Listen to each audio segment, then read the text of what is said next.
Welcome, ladies and gentlemen, to the Moisties yet again. Last week, the Sacred Moist Council gave out the awards for the top 5 biggest stinkers of the movie industry of 2018.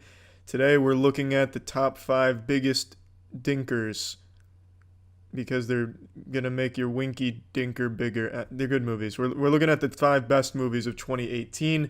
So let's start this shit off. Number 5, Upgrade. Upgrade is an incredibly unique movie to see in 2018 modern cinema. It's a lower budget movie, which you just don't fucking get anymore because now it's go big or go super flaccid, where they only spend their money on the same fucking IPs, same type of movies, the most by the numbers generic shit in the world. So you don't see shit like Upgrade that often. And when you do, it's usually pretty stinky, pretty fucking bad. But Upgrade is a fantastic movie, start to finish. Great characters, a fucking amazing universe with all of these body augmentations that lead to some really cool fights that don't shy away from showing you the blood, gore, and cum flying all over the place when they really get into a huge scuffle. It's a really good movie, and the story isn't bad either. The story is pretty cool. It's a nice revenge story. It's like a cyber John Wick, like an augmented John Wick. But it's not like actually John Wick doing any of the killing. It's like a robot in John Wick. What I'm saying is, it's a fucking great revenge movie, and it's so fucking fun to watch unfold. Moving on to number 4, Annihilation. Annihilation is a movie that is hard to put into words. It's a really abstract movie that is so great, and it works so well. There are some characters that I think were pretty shitty, but they don't hold the movie back. The movie is just so much more than the characters and so much more than just what you see on screen. It's a movie that you think about afterwards and you're like, fuck, that was really impressive. And the movie is so nice to look at and so goddamn incredible to listen to. Like I said in the moist meter I made for this, the final song on the soundtrack here, the final score of the movie and the last scene, which goes on for like 10 minutes, is perhaps the best single piece of music I've ever heard in a movie. It is absolutely amazing, and the scene that complements it is really profound, and I really just love everything about Annihilation. And there is some horror elements to it. I think they have perhaps one of the most effective horror monster creatures in the movie, with the mutated bear that can mimic the sound of screams. It's really good. Everything about this movie is really fucking well done, and it's not afraid to disturb you sometimes and make you think, and it's got a good cast of characters for the most part, with some really fucking cool shit going on. Annihilation is a movie I'd never seen anything like before, and I haven't seen anything like it since. Fucking fantastic. Easily deserving in the number 4 spot. But number 3 is going to be going to Deadpool 2. And no, I'm not some huge Deadpool fan who goes around cosplaying and talking about wieners at the Comic Con or anything like that. And also, I know this movie has a whole bunch of fucking flaws, so some of you probably think this spot was bought and paid for by Ryan Reynolds. I fucking wish it was. Ryan Reynolds, if you're watching this shit, man, yeah, feel free to reach out if you want to talk about moisties or fucking anything, really, man. I'd ejaculate into my pants if I even walked through the air that he crop dusted with one of his farts. I fucking love Ryan Reynolds. And this movie is just so good that I can overlook all the flaws. It's such a good comedy. I honestly think it's probably the best comedy I've ever seen in a movie theater. Every single joke, for the most part, landed in the second half. I think the first half was kind of weak, but in the second half, the movie just had the entire theater roaring, myself included, which doesn't happen. I don't like comedy movies overall. I would say they're probably some of the worst that get made. But this movie was more than just a comedy movie. This movie was a profound... It was a good comedy movie. It was just so fucking good. It was really enjoyable. Really clever jokes, really good bits. This whole fucking movie was just an enjoyable experience to have. And I think most people can appreciate the comedy in this movie. It has different types of comedic styles for different tastes overall. It's not just like the lol xd random, here's the fuck knuckles or anything like that. It does a great job at making people laugh in a big way. And I think that definitely speaks to a good movie, a really good movie. Moving on to number 2 goes to Searching, which is the movie that I was so close to giving 100% to on the Moist Meter because it is genuinely the best thriller mystery movie I've ever seen, and I think it is the best thriller mystery movie that even exists in that genre. Searching is a movie that I cannot praise enough. It's a movie that uses a gimmick we've seen before in Unfriended, where it all takes place on a computer screen, but it uses it so incredibly well that it just adds so much to the movie overall, where it really feels like you're just peeking in the fucking window like you're looking for titties into a man's life as he's trying to get his daughter back, and you're trying to figure out what happened to the daughter, and there's so many different clues and so many different paths that lead to a dead end in terms of what happened. It's just such a good movie that's so well executed with incredible acting and an impressive narrative to tell that really covers pretty much every plot hole you could ever poke into it. I could hardly think of anything they didn't wrap up and resolve and explain.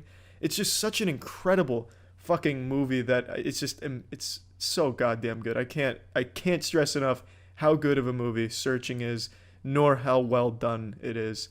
And now we're moving on to 2018's best movie of the year, and this may not come as a surprise to many people considering how I talked about this one, but this one goes to Spider-Man Into the Spider-Verse. 2 superhero movies on the top 5 list. I swear to God, I'm not some like die-hard comic book only like superhero, can only get hard for superhero content kind of guy, but this last year just had so many good superhero flicks. Into the Spider-Verse is the best animation I have ever seen. There's not a second that goes by in this movie where your eyes aren't orgasming at what you're seeing on screen. Everything oozes style about this movie. Every single action, no matter how trivial, is so fucking beautiful to watch in that universe. There's some super trippy moments, some really impressive fights, a very touching narrative, some great characters, great acting. The music is top notch. It really comes across as a beautiful passion project where everyone on the team was on the same page, went to work every day with a big smile on their face, cum in their pants, ready to work and make the best project they could possibly make. And it comes across that way, and it really feels like they made the best possible animation they could for Spider-Man. It is an amazing movie, absolutely fantastic, and I can't recommend Into the Spider-Verse enough. Absolutely amazing movie that I really think is deserving of the top spot on the prestigious Moisties. So thank you everyone for tuning in. Stay wet, and fuck yeah. Looking forward to 2019 best movies and shitty movies. All the shit. Fuck yeah. See you everyone. Ladies and gentlemen, welcome back to the Moisties. Unfortunately, Todd Howard wasn't able to host this year, so I'm doing it instead. It's me, Charlie. Today we're looking at the 5 best films of 2019. Let's kick this shit off at number 5, which was Cutthroat. It was an extremely difficult time with the Wet Council deciding who earned the number 5 spot between Alita Battle Angel and Knives Out. And ultimately, I believe the Knights of the Wet Table have decided it should be Alita Battle Angel. The movie was such a fucking surprise and just criminally underrated. It's a shame, but it truly was just a treat to see on the big screen. An absolutely visually fantastic movie with some great action and choreography during their fight scenes that is just stunning to look at. And it flawlessly translated the anime style and manga of Alita Battle Angel to the big screen in a big budget over the top way, and made it appealing to people who even hate anime. Like, even if you don't like anime, Alita Battle Angel still fucking absolutely pounds ass, just as an action movie alone, if nothing else. The only thing that I absolutely see people getting turned off by is the big eyes, but even then, once you get into the movie, it just becomes part of the character, and I don't think it's all that jarring and a detriment to it. Alita Battle Angel was the biggest surprise that I encountered in the theaters in 2019 because I expected nothing from it, but was blown away. Moving on to number 4, it's another action movie, John Wick Chapter 3. I think most people saw this coming. John Wick Chapter 3 is just so incredibly strong. I didn't care as much for Chapter 2 of John Wick as I did the first one, but Chapter 3 blew both of them out of the water, in my opinion. I think Chapter 3 was the best of the series. It had some just absolutely nuts-to-butts action that was super fucking great. Keanu Reeves playing the stoic but menacing boogeyman. It just never gets old watching the Baba Yaga play in God mode here. The kills in the movie are creative. They're not just standard, point and shoot, dead man type kills. Throwing fucking axes, killing men with pencils, using horses to kick people's skulls in half, riding motorcycles. I was half expecting John Wick to come in like fucking Tarzan on a rope and like teabag someone to death or something. It was just hardcore. and just a joy. And Halle Berry played very well in this movie. Her dogs, in the scenes they were in, that shit was pretty goddamn cool as well. She even stole the show from John Wick during those scenes, which is hard to do. Just a really just thrilling, great action movie, and it's just so incredibly fun, and I can't recommend it enough.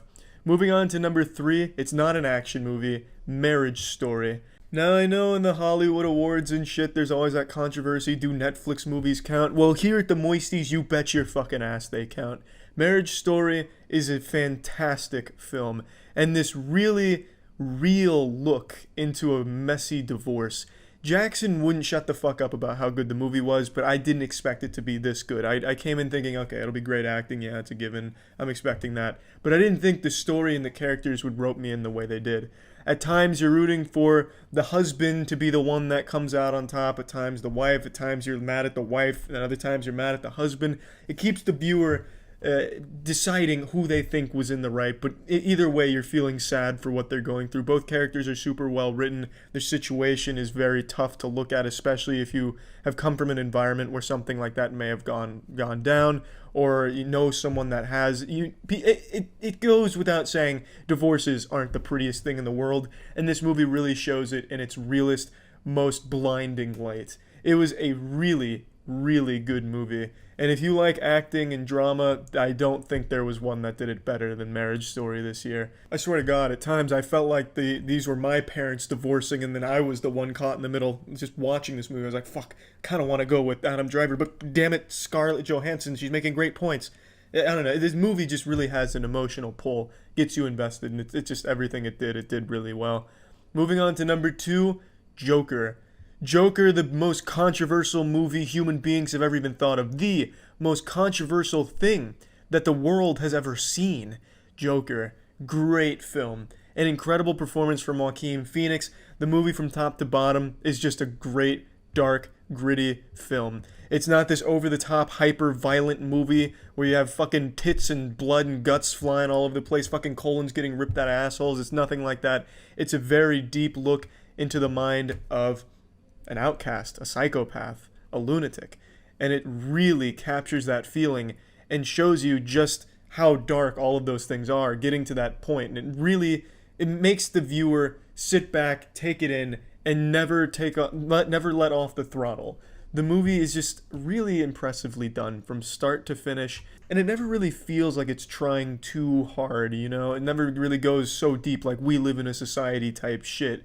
And with the Joker's reputation on the internet, you know, the whole I'm the Joker baby, why so serious, all that just kind of becoming embarrassing and synonymous with the Joker's character and presence online, this movie never feels like it's just crazy for the sake of crazy. Like, oh, I'm so wild, I'm gonna pee my pants just to show you that I don't care about the system and I don't give a shit.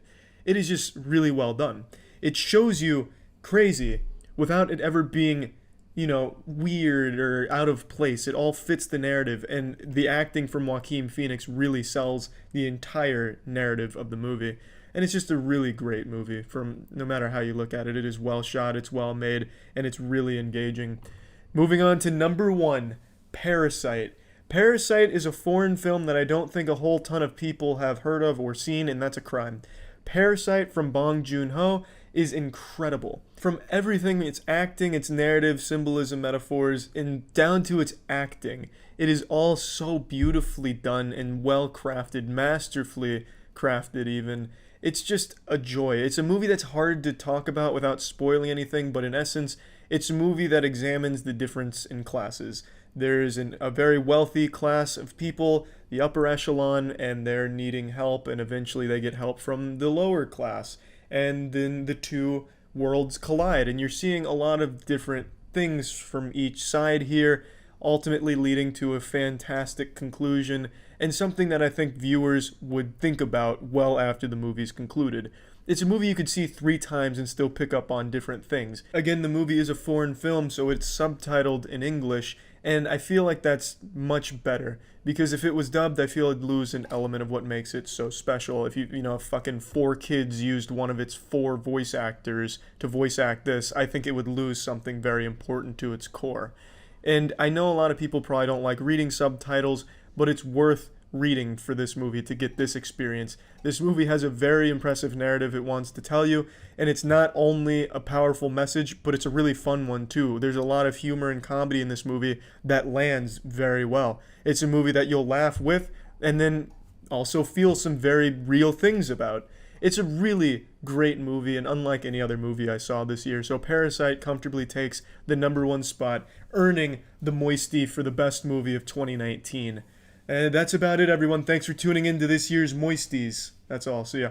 Welcome back to the 2020 Moisties Awards. This year we spared no expense when it came to production. This is our biggest production yet in the entire decorated history of the Moisties. We have never gone this hard before.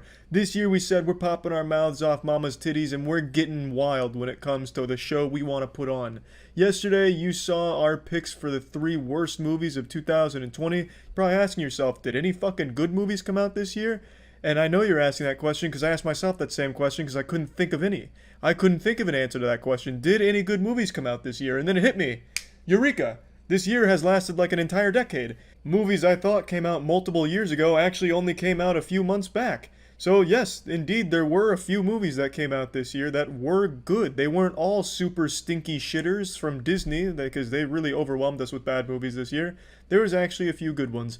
And again, like I mentioned in yesterday's Moisties, we're only doing 3 instead of 5 this year because 2020 was so fucked with the movie releases. So there really is probably only 3 good movies that have come out all year, and they're on this list, baby. Just real quick before I cannonball into the deep end of this swimming pool of cinema, I need to say I know Tenet came out this year and I've heard great things about the movie, especially from Jackson, but I didn't see it because it went to movie theaters and I just wasn't going to risk going to the movie theater during the pandemic, not in this area. But I'm sure it's a great movie, but since I didn't see it, it's not on the list, just a heads up. So kicking it off at number 3, The Gentlemen.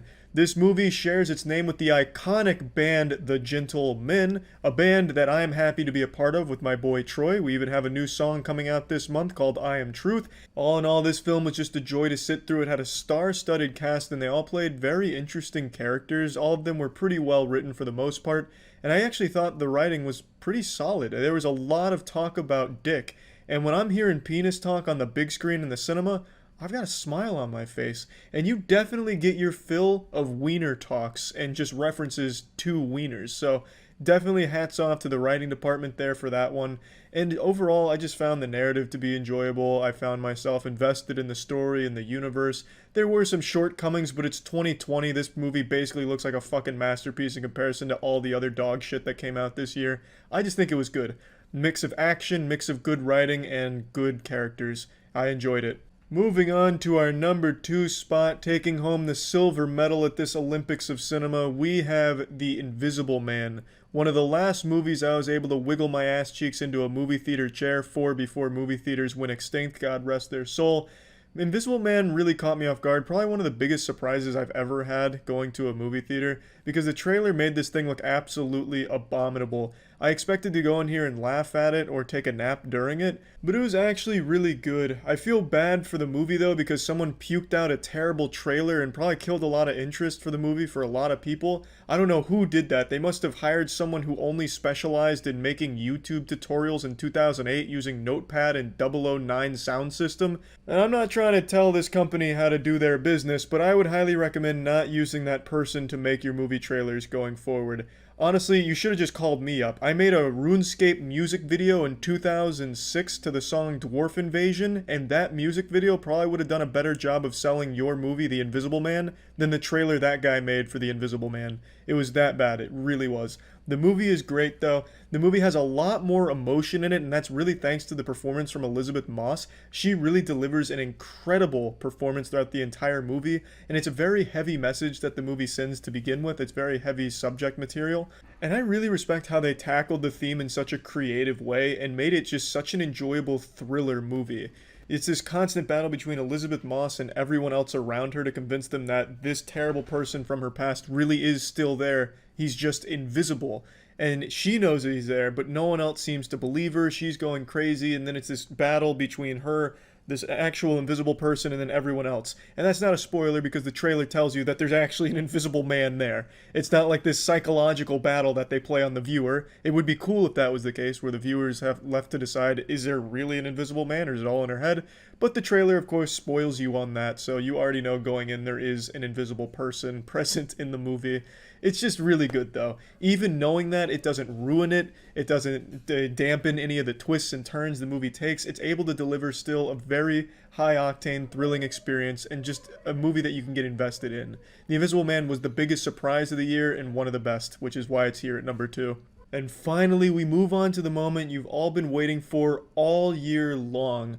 A moment that's more important than your own birth. You look forward to the Moisties more than your own birthday, and we know it. So who is taking home the number 1 spot and walking away with the prestigious honor of being picked number 1 for the Moisties?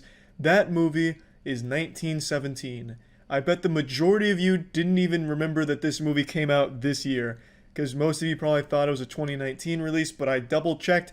The movie came out in January, so we're good, baby. We're fucking good. 1917 is an easy sweep at the Moisties this year, especially considering the lackluster competition. 1917 was an actual innovative movie, making it seem like the entire thing was filmed in one cut, where obviously there is cuts, but it's filmed to be a one-take movie. And it is a genuine masterpiece in a war film, I believe. Yes, there is some flaws and some shortcomings. The narrative isn't super strong, neither are some of the characters, and there's some silly things that do happen, but the movie actually did what very few movies even attempt to do. It tried something new. It tried to innovate and be a pioneer, and I think in that respect it did succeed. It is a technical marvel. What they were able to achieve with 1917 is extraordinarily impressive. It is a war movie that is filmed as if you're basically a fucking soldier in the movie. It really does come across that way. You follow along 2 soldiers on their adventure and their journey to the other side of the battlefield to deliver important information.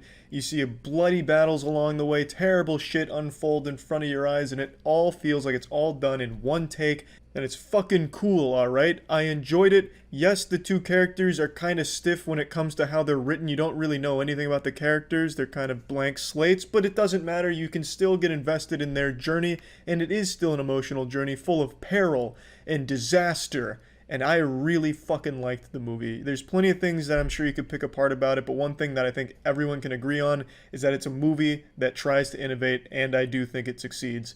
I don't think one-take movies like this are going to be commonplace by any means. I imagine this was an extremely difficult undertaking, but the product, I think it paid off. It is a wonderful movie that I think will be viewed as one of the classic war movies ever made. I genuinely feel that way. Absolutely loved 1917. Loved it. Absolutely deserves number 1 on the Moisties for 2020. Even if there were good movies that came out, more than the ones I can count on one hand, I still think 1917 would have been a hard movie to beat. It's just that good. So that wraps up the 2020 Moisties. That's the best and worst movies of the year. Hope you all agreed with our picks, and if you didn't, just know that you're wrong. And yeah, thanks for tuning in to the Moisties. Hey, happy holidays. Welcome back to the Moisties, the most important holiday of the season.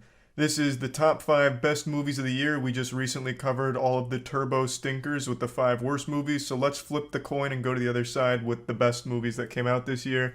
I'll be the first to admit, hasn't been an amazing year for high quality films, but we have had a couple huge standouts, and they've absolutely made the list. So let's start from the top. At number 5, we have Avatar: Way of Water, a movie I went into with lukewarm expectations, but walked away pleasantly surprised, like turning on a bidet for the first time. It was just refreshing.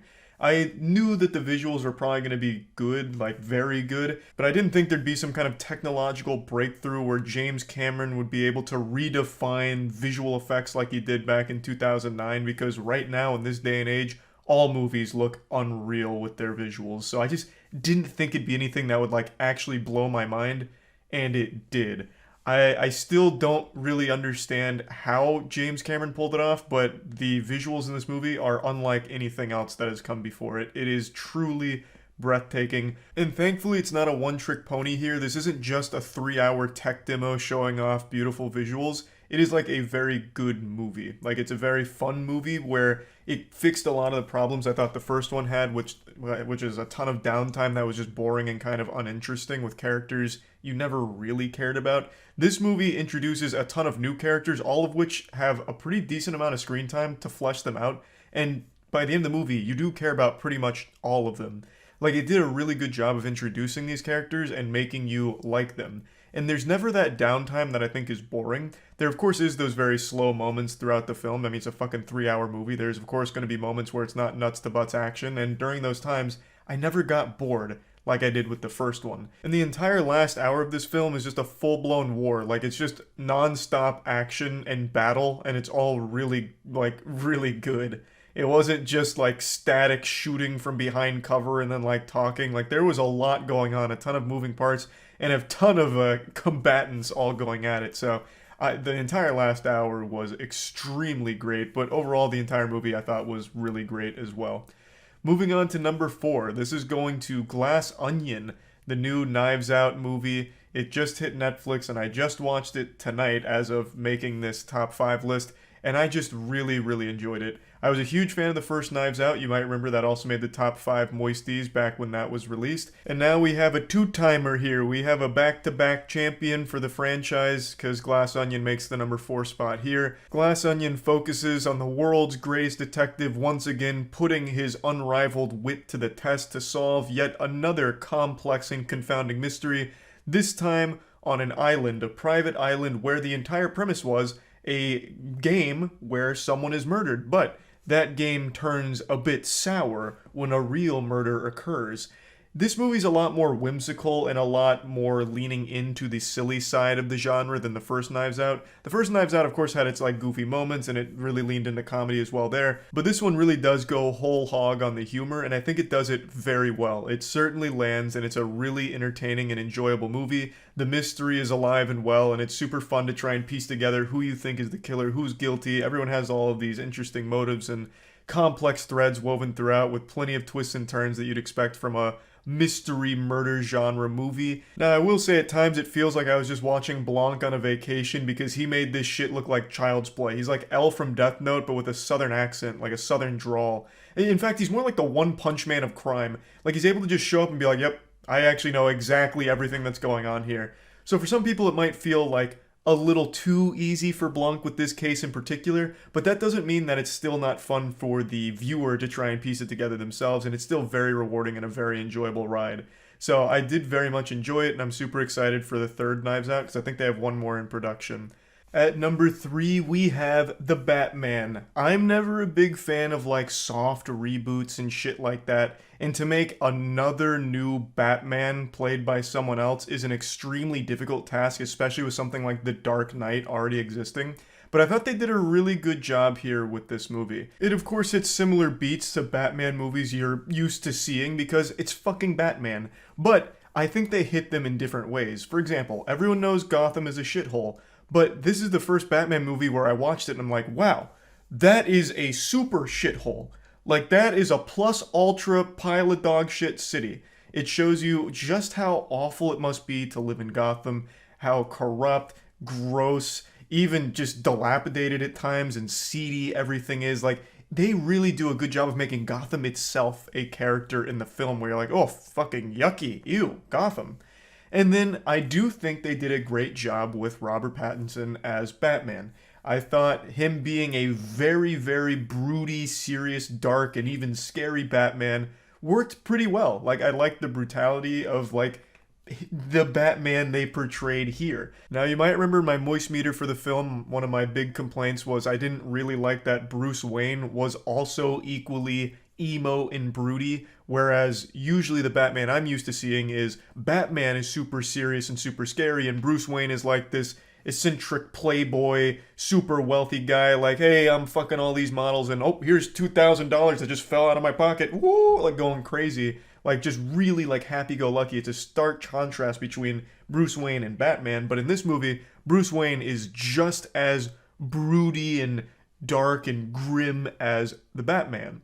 So at first, I didn't really like that, but now after talking to some friends, and I of course have read some people's comments about it, I do buy into the idea that it shows his obsession with being Batman, and I think that is pretty cool. Like, I am excited to see how they explore that, because him being the same even when he's Bruce Wayne is an interesting dynamic that is new to the character, at least to me. And I do want to see how they explore that going forward, because it does clearly show that he has truly become Batman. Even when he's not in the costume, he is still Batman. He's no longer putting on a show. He is just that guy. And I do want to see how that grows in future movies, assuming they do more in the universe. But the big standout is still the Riddler. I still love the Riddler in this film. Like I mentioned, I always found the Riddler to be kind of lame and a little silly, but here he is very far from that. He is like actually super intimidating and really fucking cool. So I did enjoy the movie, and I definitely think it's deserving of the number 3 spot on this list. Moving on to number 2, it's Everything Everywhere All at Once. This was a movie that certainly lived up to the hype. I came very tardy to the party on this one. I didn't even moist meter this because it took me so long to see it. I ended up watching it on the plane ride to Moist Esports Rocket League World Championship. My first plane ride in 6 years. I was absolutely traumatized, but I had Everything Everywhere All at Once to keep me company, and what a great companion it was. Suckling on its bosom for comfort, I enjoyed the shit out of this film. Everything you've heard about it, all of the praise is warranted. Everything Everywhere All at Once is an extremely creative movie, unlike anything I've ever seen before. And every moment of it, it's like a movie that has everything for everyone. It has comedy, it has very, very well done emotional moments that I can absolutely see a lot of people shedding tears over. I know a lot have. There were times where I was getting emotional watching it. It has a really great choreography for its action. It has a lot of fight scenes. It has like actual martial arts, like combat. Everything in this movie, it bites off a lot, but it can chew all of it. It never gets overwhelmed or, washed out, burnt out on any genre in there. Everything that it brings to the party, it absolutely crushes. And I love how unafraid and unapologetic it is with leaning into the wackiness of the concept of like all of these dimensions and everything like that. The fucking hot dog fingers and everything. Even butt plug moments. All of it just worked so well in this film, and it's a hard film to describe to someone that doesn't know anything about it because it offers so much. And I really appreciated that. I thought they absolutely killed it. Everything Everywhere All at Once is an amazing, amazing achievement, especially for the budget too. This was not a huge budget production, but you would never know that just from watching it. An unbelievable film I can't recommend enough.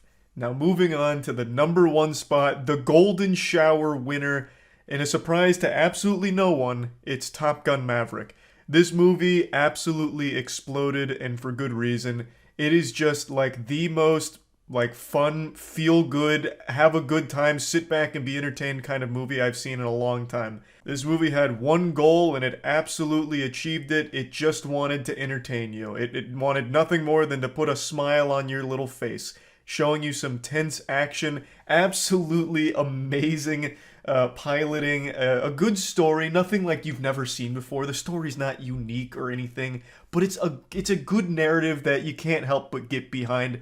And I do like that it didn't take the cop-out of making a beloved character from the first Top Gun kind of like obsolete and sidelined here. He's still forefront and he's still the fucking best. And now he's taking his knowledge as being like the best goddamn pilot in the world and teaching the youth who are already very good to be better. And it works really well. Of course, there's fighting with the new pilots as they compete with one another in dick measuring competitions about who's the best pilot, who's got the best skills, who can match up to Tom Cruise, who can match up to Maverick. Should we even respect Maverick? And then Maverick goes out there and does all kinds of crazy fucking maneuvers and embarrasses them, humbles them. It's just a fun movie. I don't know any other word to describe it. It's got a great soundtrack, it's got tension, it's got a good narrative that it's not reinventing the wheel, it's playing it safe with its story, but it's a fun story that still is executed well. And of course, its bread and butter is the way that it delivers all of the action sequences in the actual aircrafts,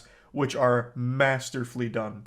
It is just a great film. I think it's like one of the top 10 highest grossing films of all time now, and rightfully so. It absolutely crushed it. It did everything that it set out to do, and it did it very, very well. So I think it was the best movie of the year, and yeah, that concludes the top 5 best movies for the Moisties of 2022. Godslap is a comic book series we've been working on for a couple years now. It's a hyper-violent, over-the-top sci-fi story about the beauty and destruction that slaps can cause.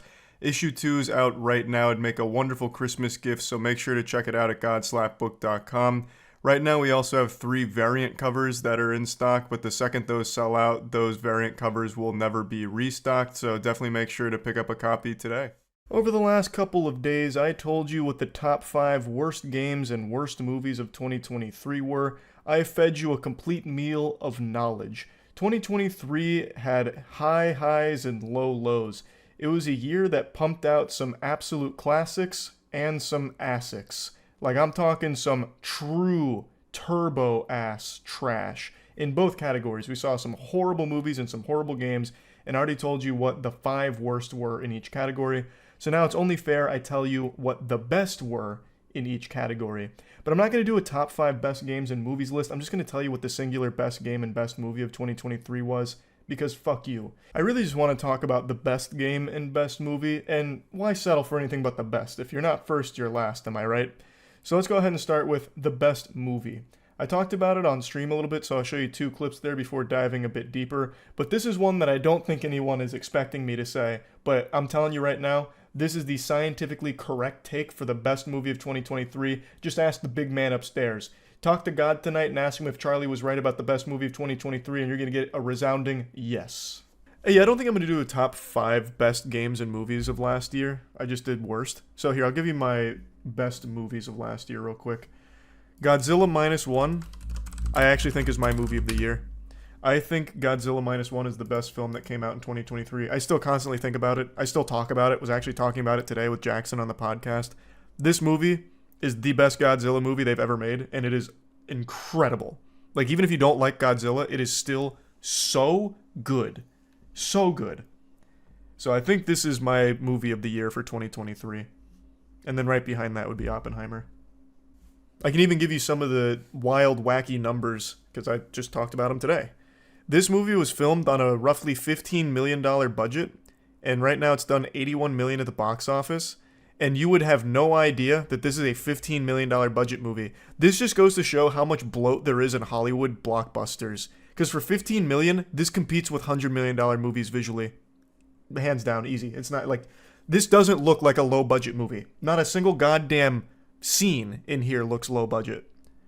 So there is some fishiness afoot with these fudged numbers in Hollywood, because this movie for 15 mil looks as good as $100 million movies.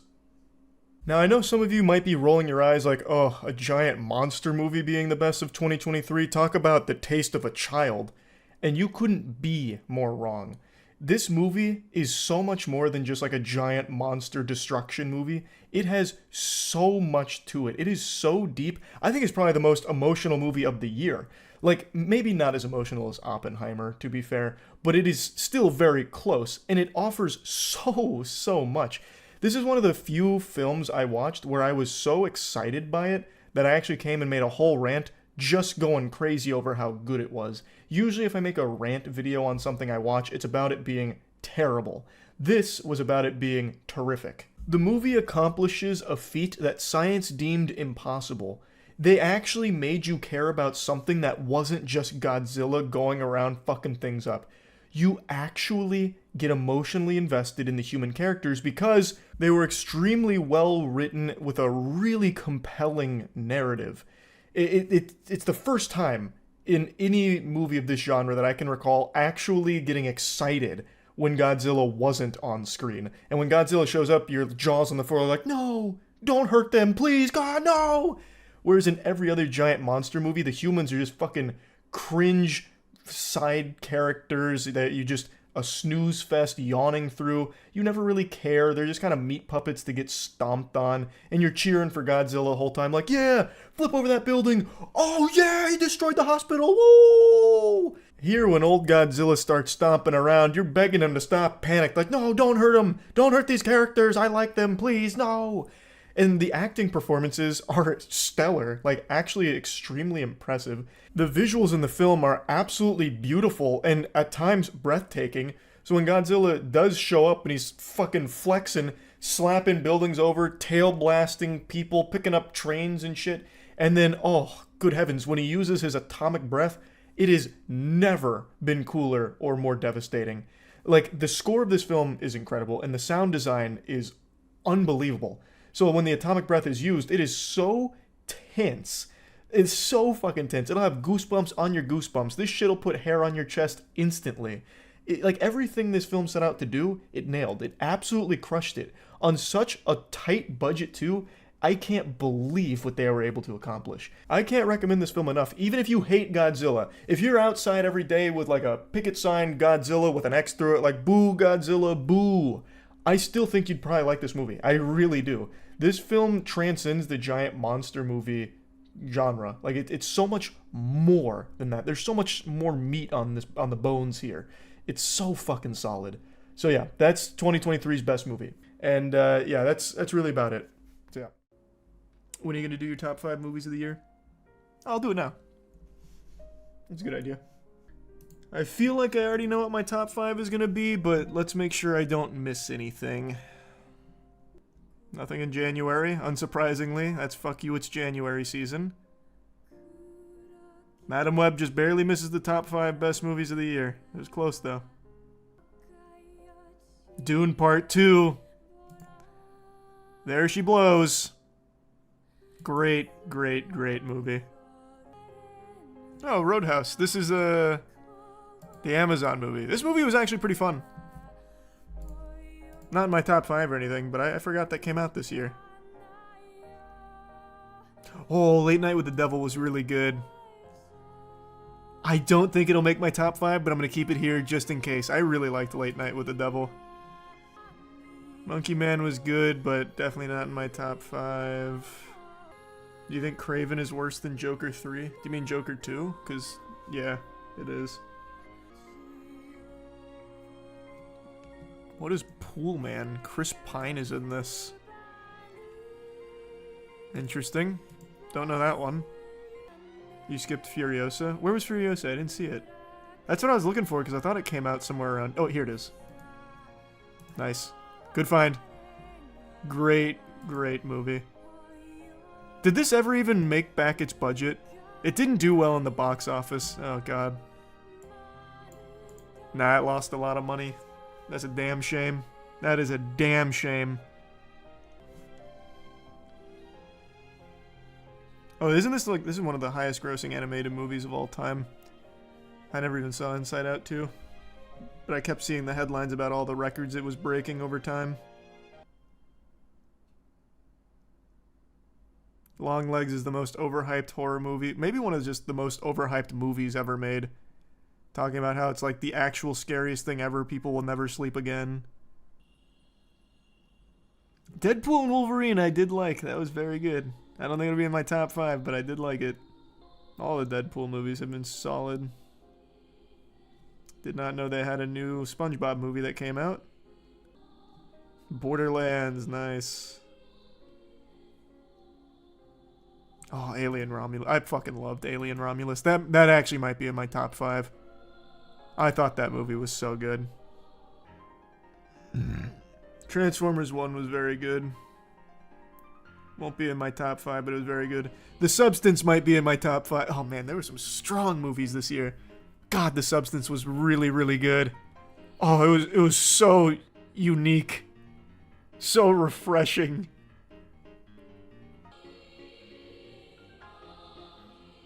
Sonic 3 was good, not in my top 5. Nosferatu was good, not in my top 5. Alright. There's one movie that's not on here because it's not American, but it is going to be in my top 5. It's Flow. Flow was one of my favorite movies of the year. You didn't like Wicked? Brother, I don't like musicals. No, it's just not for me. Does Late Night with the Devil count? It released in 2023, technically. Did it? It was listed as a 2024 release. Why was it released a full year earlier? At the South by Southwest Annual. I don't know. Do we count it? You know, to be fair, I actually don't think Late Night with the Devil would beat the other 5 here. Planet of the Apes was right before Furiosa on May 10th. I did like that one a lot. Would that make my top 5 though? I don't think so. I don't think it would beat any of the 5 here. So what order? I think number 5 would go to Flow. I think Flow was just a really super solid animated film. A very clear passion project on a shoestring budget to deliver an animated fucking feature film. It is... This is one of those movies that I really think we need more of. I prefer Wild Robot for animated movie, but Flow is fantastic. Still have not seen Wild Robot, so maybe my opinion would change for top 5 for this if I had. But I don't know, I feel like it's such a tall order to beat Flow. To me, this is just a really special film. So that'd be number 5 for me. Number 4 would probably be Alien Romulus. It was just really nice to have a return to form for Alien. I fucking hated Covenant. And I was one of those Scrooges that also wasn't thrilled about Prometheus. So this was just so nice. And it had vibes of Alien Isolation. The director even came out and said, took inspiration from Alien Isolation, and you could feel it. It was a really good movie. And I think most people, myself included really, wrote it off as most likely being shit. But I think when people actually gave it a chance, they were pleasantly surprised. I know I was. Looks like it did really well in the box office. It's like a reimagining of the first movie, but better. I wouldn't even say it's like a reimagining. It is very clearly a love letter to the good Alien movies. They take everything that made the good Alien movies good, and they just kind of do it again. Like, I wouldn't even say they even do it all that different. They just do it really well. Again. Which is, I don't know, it just feels nice. It's been fucking, what? How many years since the last good Alien movie? Man, I don't even remember. I don't even know how long it's been. Romulus and Substance over Nosferatu is kind of wild. I mean, not to me, man. I like I said, I didn't love it as much as everyone else seemed to. It is a movie, I don't want to get into spoilers, so I'm not going to talk too directly about it, but it is a movie where it really feels like it's just about the hopelessness, and all the characters that you connect with don't actually participate, and the one that doesn't really make a decision that was defying the villain. So it's just not satisfying. All of the pieces are great. Everything about it is great. That's the point, though. Yeah, and you can make the same argument for, like, the new Matrix movie, where the point was, it's a cash grab. They made it very clear in the beginning, we're making a bad movie, and at the end of the day, they made a bad movie. So the point can still be the point, and you not like it. So, yes, the point, I understand. Nosferatu is death. You don't really win against death. But that doesn't mean that it's fulfilling to watch people not win against death. And it's not even that they didn't win against death, it's that they didn't even actually even combat death.